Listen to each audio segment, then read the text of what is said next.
एमडीएच। पश्चिम बंगाल में वोटों की गिनती से पहले बड़ा विवाद खड़ा हो गया है।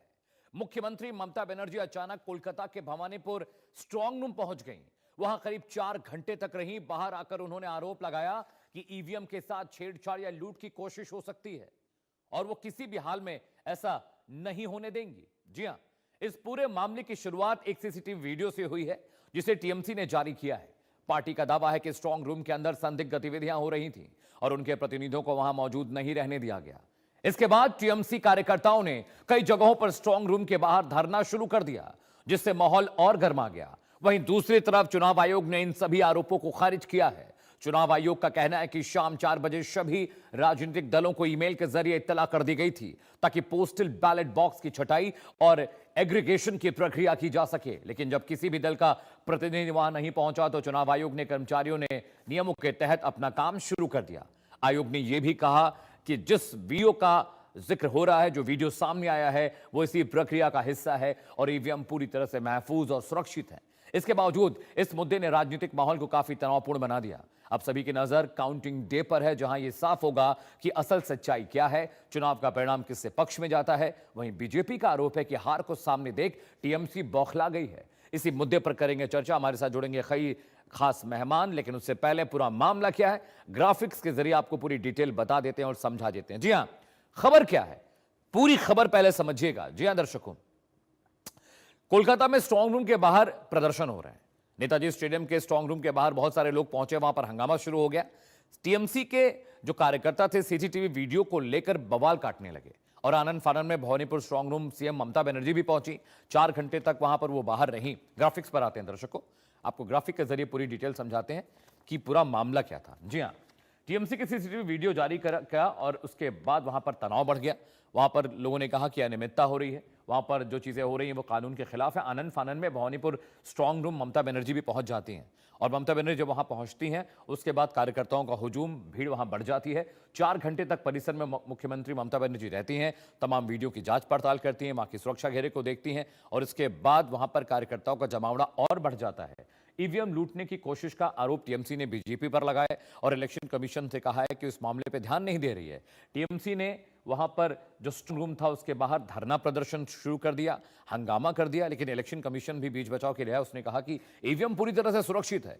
पोस्टल बैलेट की छटाई का वीडियो है जिसे लेकर अब विवाद हो रहा है। काउंटिंग से पहले यहां पर सियासी तनाव बढ़ाने की कोशिश मत करिए। बैलेट पेपर की छटाई होती है, उसको ग्रुप में बांटा जाता है, उसके बाद उसकी गिनती होती है और इसीलिए जब कोई वहां पर नहीं पहुंचा, जब कोई प्रतिनिधि वहां नहीं पहुंचा, अमूमन रूल यह है कि जब भी बैलेट पेपर की छटाई होती है तो इलेक्शन कमीशन तमाम प्रतिनिधियों को वहां आने के लिए कहता है। लेकिन जब कोई प्रतिनिधि नहीं पहुंचा तो कायदे और नियम के हिसाब से इलेक्शन कमीशन ने काम शुरू किया। आगे बढ़ते हैं, अगले ग्राफिक्स पर आते हैं। जी हां, ये पूरा मामला जब गरमाने लगा, वहां पर भीड़ बढ़ने लगी, टीएमसी कार्यकर्ता वहां हंगामा करने लगे। उसके बाद क्या हुआ, ग्राफिक के जरिए आपको बताते हैं। जी हां, समझिएगा, टीएमसी के जो आरोप हैं और इसी का जवाब आपको दिखा रहे हैं। पीछे शुरू से चलिए।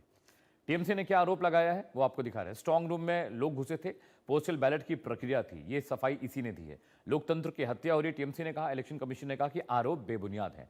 स्ट्रांग रूम का सील टूटा है, इसे लेकर भी उन्होंने कहा कि ऐसा बिल्कुल भी नहीं है। स्ट्रांग रूम में जो लोग दिखाई दे रहे हैं वो स्टाफ है इलेक्शन कमीशन का, जो वहां पर बैलेट पेपर की छटाई कर रहा था। तो स्ट्रांग रूम पूरी तरह से सुरक्षित है, कोई दिक्कत नहीं है, कोई परेशानी नहीं है और इस वजह से जो आरोप है वो आरोप निराधार है। जरा तस्वीर आपको हम बिग वॉल पर दिखाते, पीछे एक बार मुझे वो विजुअल दीजिएगा कि किस तरह से वो तस्वीरें दिखी बैलेट पेपर छांटने की। और उसके बाद ये देखिए, आप अभी देखिए स्ट्रांग रूम के ये विजुअल्स हैं और यही विजुअल जब बाहर आए और टीएमसी ने यही विजुअल सर्कुलेट करना शुरू किया, ये तस्वीरें। और उसके बाद उन्होंने कहा कि वहां पर हाईजैक कर लिया गया है स्ट्रांग रूम, वहां पर लोग पहुंचकर धांधली करना चाह रहे हैं, काउंटिंग में गड़बड़ी करना चाह रहे हैं। लेकिन इलेक्शन कमीशन ने इसी वीडियो को, ये जो तस्वीरें आप देख रहे हैं, ये बाकायदा सीसीटीवी कैमरा इलेक्शन कमीशन ने हर स्ट्रांग रूम में लगा रखा है, क्योंकि हेडक्वार्टर से इलेक्शन कमीशन का जो हेडक्वार्टर है दिल्ली में, वहां से पूरा इलाका है जो उसकी मॉनिटरिंग होती है। पश्चिम बंगाल में भी कंट्रोल सेंटर बनाया है। इसी तरह से जहां जहां चुनाव हुए वहां पर इलेक्शन कमीशन ने सब राज्यों में कंट्रोल सेंटर बनाया, चाहे वो पश्चिम बंगाल हो, चाहे असम हो, चाहे पुडुचेरी हो, चाहे केरलम हो, और वहां पर ये पूरी मॉनिटरिंग की जाती है ताकि कोई धांधली न कर पाए। और इसी विजुअल्स को लेकर, इसी विजुअल को लेकर वहां पर हंगामा हुआ। और देखिए, जब ये तस्वीरें बाहर आई तो देखिए इन्हीं तस्वीरों में आप देखिए टीएमसी के कार्यकर्ता वहां पर पहुंच गए, हाथापाई करने लगे, मारपीट करने लगे। वहां पर जो स्टाफ था पैरा मिलिट्री का, इसके अलावा इलेक्शन कमीशन के स्टाफ के साथ भी हाथापाई होने लगी। वहां पर हंगामा शुरू हो गया। ममता बनर्जी वहां पहुंची, 4 घंटे तक वो भी वहां पर स्ट्रांग रूम के बाहर रही और ये पूरा नैरेटिव बनाने की कोशिश की गई कि वहां पर काउंटिंग से पहले ईवीएम के साथ छेड़छाड़ की जा रही है, बैलेट से छेड़छाड़ की जा रही है। दर्शकों, इस पर प्रतिक्रियाएं भी आई हैं ममता बनर्जी की भी और बीजेपी की ओर से। समझिए वो भी अब आपको हम सुनाते हैं वो उन्होंने क्या कुछ कहा।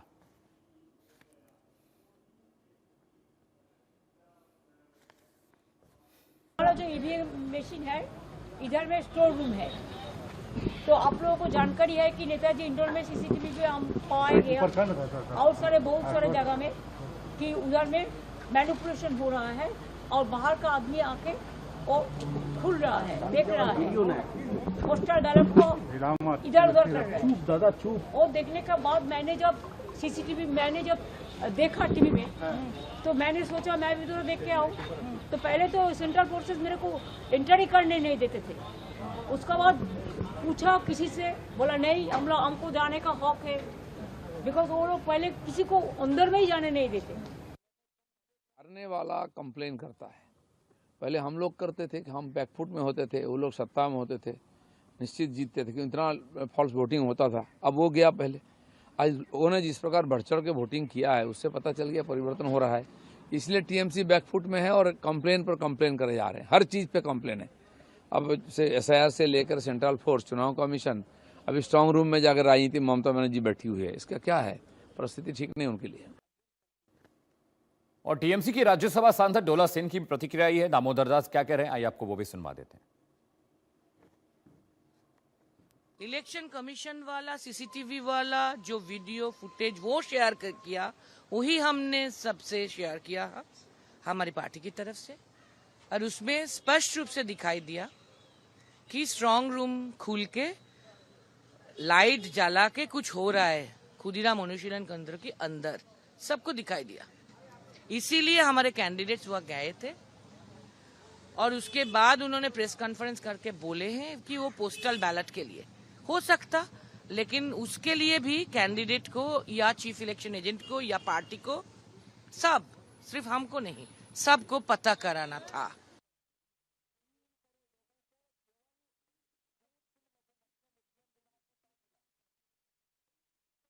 बंगाल में बवाल कर रहे हैं, पैदा कर रहे हैं। हारने का अंदेशा, हारने का डर, हारने के कारण को अभी से ढूंढ रहा है। इसलिए कह रहे हैं ईवीएम में गड़बड़ है, स्ट्रांग रूम खुला है। वो स्वयं उम्मीदवार है, स्ट्रांग रूम में जा सकती है और वो गई हैं, देखकर 2 घंटे बाद वापस आ गई हैं। किसी प्रकार की कोई गड़बड़ नहीं है। चुनाव पूरी पारदर्शिता, निष्पक्षता, निर्दोष तरीके से हुए हैं और चूंकि बंगाल में कमल प्रचंड बहुमत से खिल रहा है, इसलिए इनके 15 साल के पाप और उसकी मिलने वाली सजा से घबराए हुए हैं। इस बीच ममता बनर्जी जो कि सूबे के मुख्यमंत्री हैं, उनकी प्रतिक्रिया भी आई, आइए आपको वो भी सुनवा देते हैं। हमारा जो ईवीएम मशीन है इधर में स्टोर रूम है, तो आप लोगों को जानकारी है कि नेताजी इंडोर में सीसीटीवी पे हम पाए गए और बहुत सारे जगह में कि उधर में मैनिपुलेशन हो रहा है और बाहर का आदमी आके वो खुल रहा है, देख रहा है, पोस्टर बैलेट को इधर उधर कर रहा है। वो देखने के बाद मैंने जब देखा टीवी में। जो एक बड़ा पैनल मेरे साथ जुड़ रहा है, उनके जरिए इस पूरे मसले पर, इन तस्वीरों पर हम चर्चा करने जा रहे हैं। स्वागत कीजिए मेरे साथ पैनल में राधिका भट्टाचार्य जी हैं, प्रवक्ता हैं बीजेपी की। जी हाँ, गौतम मुखर्जी मेरे साथ हैं, वरिष्ठ पत्रकार हैं। इसके अलावा टीएमसी समर्थक निरंजन दास भी तस्वीरों में आपको दिखाई दे रहे हैं। आप सभी का बहुत बहुत स्वागत है। सबसे पहले राधिका मैम, मैं आपके पास आ रहा हूँ। इन तस्वीरों को लेके जो हो हल्ला मचाया टीएमसी के नेताओं ने, ममता बनर्जी वहां पर पहुंच गई और इलेक्शन कमीशन कह रहा है कि हमने प्रतिनिधियों को इत्तला की थी। एक ये रूल है कि भाई जब हम बैलेट खोलते हैं, जब छटनी होती है तो आपको बुलाते हैं, आपके प्रतिनिधि वहां पहुंचते हैं, उनके सामने चीजें होती हैं। लेकिन इस पूरे मामले को इतना केओटिक बना दिया टीएमसी के कार्यकर्ताओं ने और मुख्यमंत्री खुद वहां पर पहुंची। इलेक्शन कमीशन ने कहा कि ऐसा कुछ भी नहीं है, जो वीडियो के अंदर जो लोग दिख रहे हैं वो इलेक्शन कमीशन के स्टाफ है जो वहां पर काम कर रहा है। कोई घुसपैठ नहीं हुई है, कोई वहां पर अंदर नहीं गया है, कोई लूट नहीं मची है, ईवीएम के साथ छेड़छाड़ नहीं हो रही है। मुझे लगता है कि ये फ्रस्ट्रेशन है क्या? ऐसा लग रहा है दीदी को कि नुकसान होने वाला है इस बार चुनाव में, इससे इस वजह से इतनी फ्रस्ट्रेशन दिखाई दे रही है।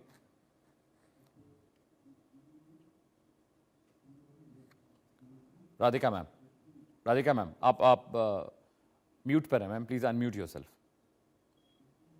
राधिका मैम,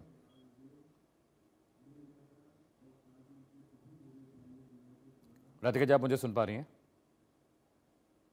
हाँ जी, सुनाई दे रहा है? हाँ सुनाई मैम, दे रहा है जी? बिल्कुल मैम, लाउड एंड क्लियर। हाँ, गो अहेड तो मैम, गो अहेड। हाँ जी, तो मैं कहूंगी कि पहले मैं वापस शुरू करती हूँ कि मरता क्या नहीं करता है। ये इतना एक अच्छा, मैं कहूंगी इस बार की जो इलेक्शन थी कितने खूबसूरत थी। पहले के का सारे जो चीजें होती थी, जो इलीगल होता था, जिसमें कोई वो नहीं थी, क्या कहते हैं, लीगैलिटी नहीं थी। इस बार कितने शांतिपूर्वक तरीके से ये पूरा इलेक्शन हुआ, जो बंगाल में कभी पहले नहीं दिखा। एक जो मैं अगर आपको मैं वापस इस प्रोग्राम पे मैं बता सकती हूँ कि ये प्रक्रिया कैसे होता है। मतदान के तुरंत बाद ईवीएम को सील किया जाता है और ये प्रक्रिया जो है ये उम्मीदवारों के सामने, ये प्रतिनिधियों के सामने होती है।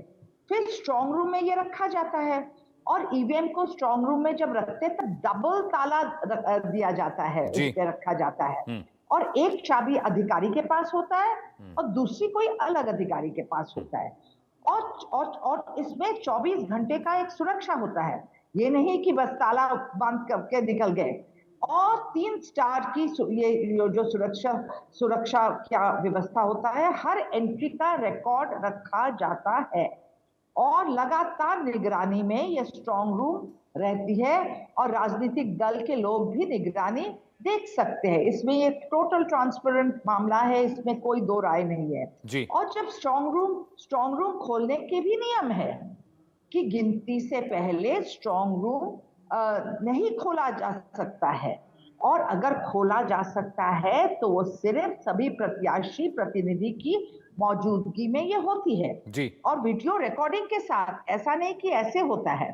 तो जो प्रत्याशी के जो प्रतिनिधि की जो उपस्थिति है, हर दल अपने लोग स्ट्रांग रूम के बाहर तैनात कर सकते हैं और वो 24 घंटा वहां नजर रख सकते हैं। ये भी नहीं कि कोई टाइमिंग है, आप आके जाके देखें।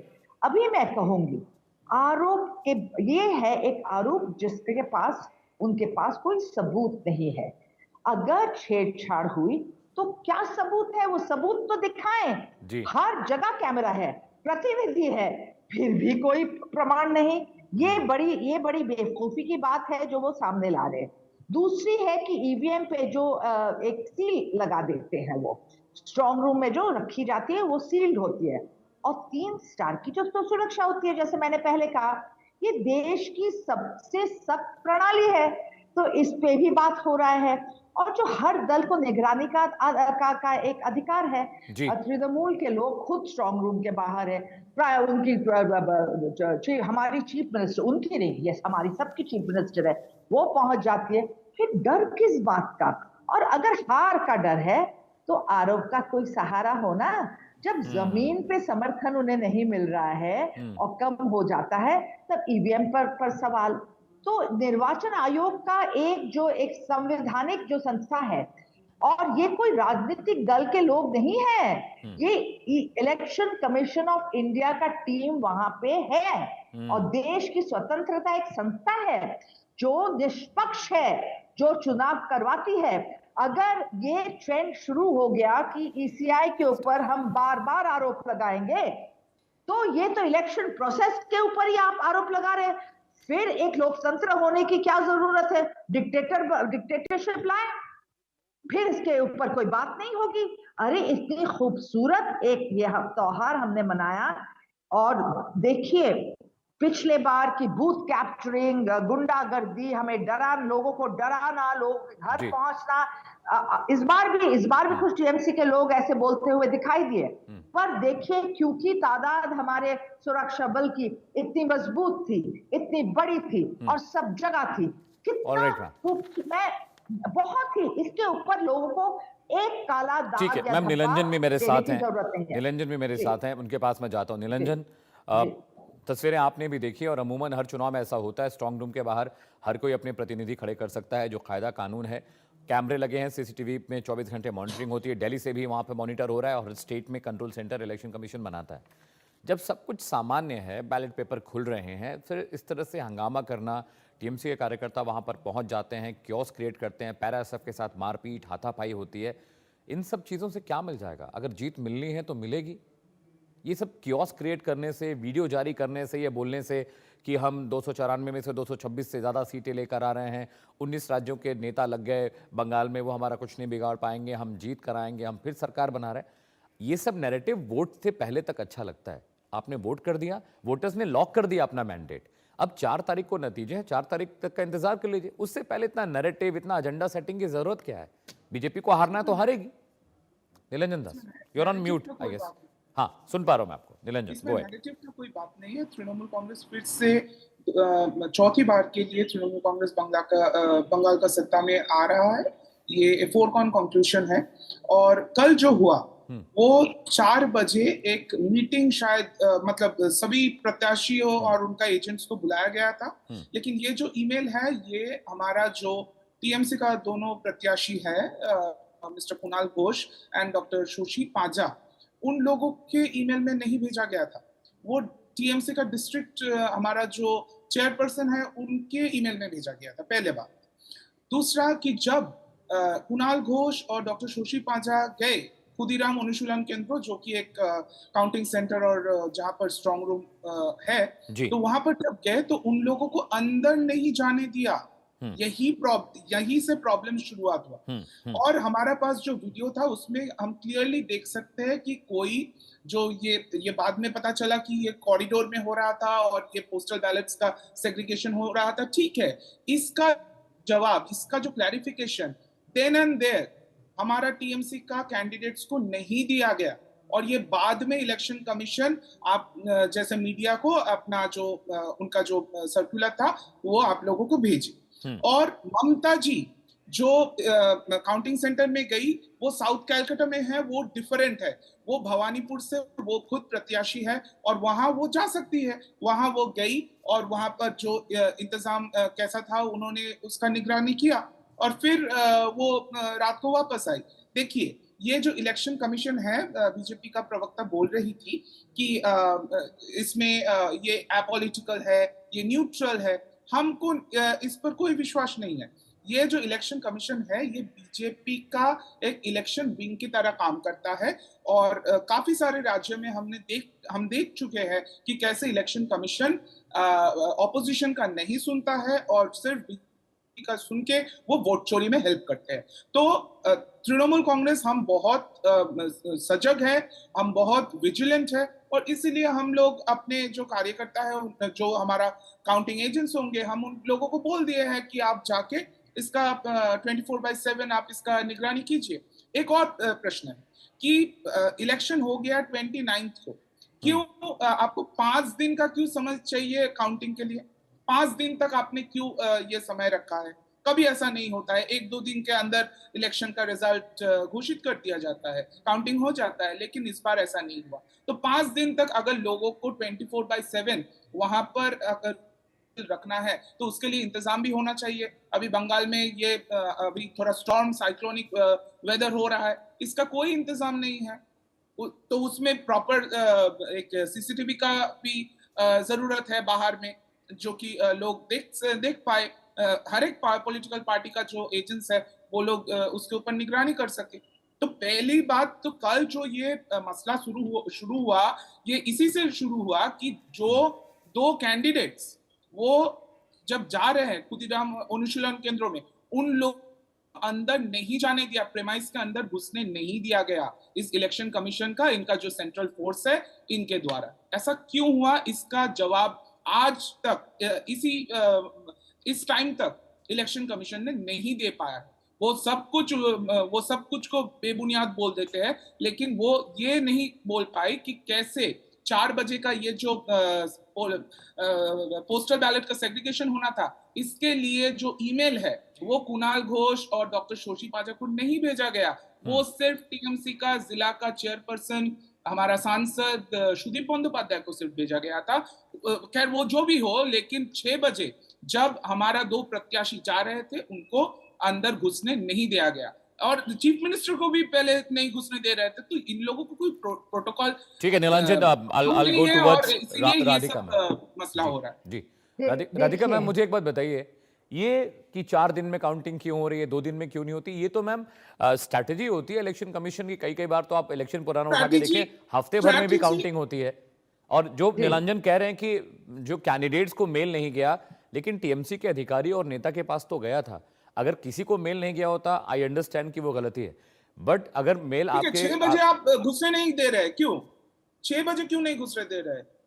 वो तो कैंडिडेट्स है। Radhika ji please reply. राधिका जी हाँ ठीक है Nilanjan, let's take answer from her. हाँ नियम बहुत सख्त था। हाँ। सील, सुरक्षा, कैमरा, प्रतिनिधि सब कुछ मौजूद है, मौजूद थे।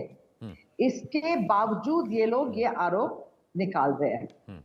मैं ये नहीं कह सकती हूँ कि उनको जाने दिया था कि नहीं जाने दिया था, जाने दिया था तो क्यों, जाने नहीं दिया था तो क्यों। ये प्रक्रिया ईसीआई का है, उस पे मैं भी बात नहीं कर सकती हूँ क्योंकि मेरे पास